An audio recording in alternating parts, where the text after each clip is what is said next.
अब अगर कोई एक साथ एक जगह के लिए जाएगा तो असुविधा होगी भाई। ऐसे में सरकार और प्रशासन को कोसने का क्या मतलब है? सरकार ने अपनी तरफ से सुविधा दी, आप ट्रेन से चले जाइए, लेकिन सबको अपनी गाड़ियों से जाना है और फिर अगर फंस जाएंगे तो दिक्कत होगी। ये भी कि सरकार को कटघरे में खड़ा करें, सनातन को कटघरे में खड़ा करें। अखिलेश यादव बार बार महाकुंभ पर सवाल उठा रहे हैं और अपनी राजनीतिक रोटियां सेकने में लगे हुए हैं। सबसे बड़ी बात यह, अखिलेश यादव क्या कह रहे हैं इसे लेकर, पहले वो सुनिए। हाउस अरेस्ट हो गए हैं, वो ना बाहर जा सकते हैं, ना कोई उनके पास मिलने आ सकता है। 100 करोड़ का इंतजाम करने वाले 40 करोड़ का इंतजाम क्यों नहीं कर पा रहे हैं? और तब जब इनकी डबल इंजन की सरकार है तो ये व्यवस्थाएं क्यों नहीं बना पा रहे हैं, लोगों को सुविधा क्यों नहीं दे पा रहे हैं?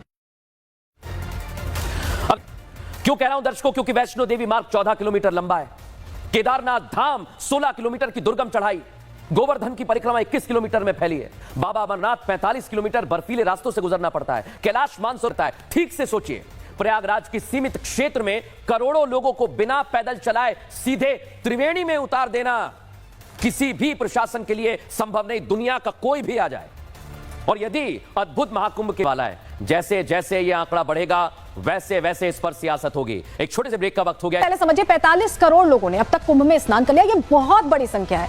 आप अगर सोचें कि एक छोटे क्षेत्र में इन्हें मैनेज करना इतना आसान होगा तो नहीं, लेकिन इसके बावजूद व्यवस्थाएं की गई। पहले भी उठाते रहे सवाल। अखिलेश के आरोपों पर योगी आदित्यनाथ भड़कते दिखाई दिए, नाराज होते दिखाई दिए। योगी ने अखिलेश पर निशाना साधा और कुंभ के दुष्प्रचार का आरोप लगाया, कहा कि वो दुष्प्रचार कर रहे हैं। योगी बोले कि जानबूझ मौके में भी सियासत खोजने के बजाय अगर अखिलेश यादव चाहते तो वो थोड़ी मदद कर सकते थे सरकार की, मुख्य विपक्षी पार्टी के तौर पर उनकी भी कुछ जिम्मेदारी बनती थी, लेकिन यहां भी उन्होंने सिर्फ सियासी मौका ही खोजा है। रिपोर्ट आपको दिखा रहे हैं। लगाना चाह रहा है, भीड़ ज्यादा है तो थोड़ी परेशानियां भी हो रही हैं, लेकिन ये जो थोड़ी सी परेशानियां हैं यही विपक्ष के नफरती एजेंडे का सहारा बन रही हैं। विपक्ष ऐसी ही कुछ छोटी मोटी परेशानियों के वीडियो के जरिए महाकुंभ को बदनाम गए। न केवल एक मुख्यमंत्री सभापति महोदय, उन्हें 2-2 मुख्यमंत्रियों को लगाना पड़ा कि कैसे जाम रुक जाए।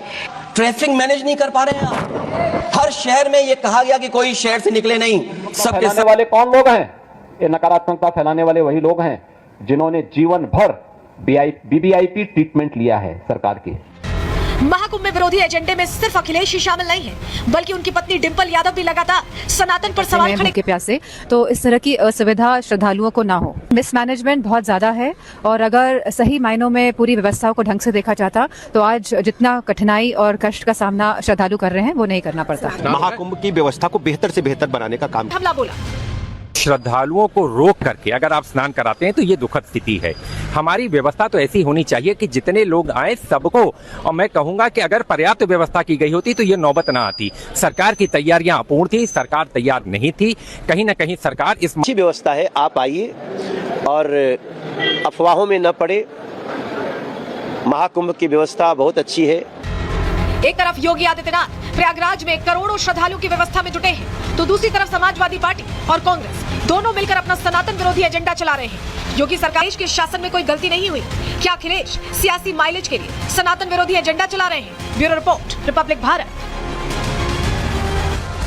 आप देखते होंगे कि जब भी इस तरह का कोई आयोजन होता है, शादी विवाह भी होता है आपके घर में, तो थोड़ी व्यवहारिक दिक्कतें आती हैं। लेकिन अब आपको जरा हम समझा रहे हैं कि यह आयोजन में लाख वर्ग किलोमीटर का दायरा है और यहाँ पर कुल इनकी जनसंख्या 33.49 करोड़ है। आप देख रहे हैं महज प्रयागराज में छोटे से वर्ग क्षेत्र में कितने लोग पहुंचे हुए हैं। रूस से भी कंपैरिजन कर लीजिए आप।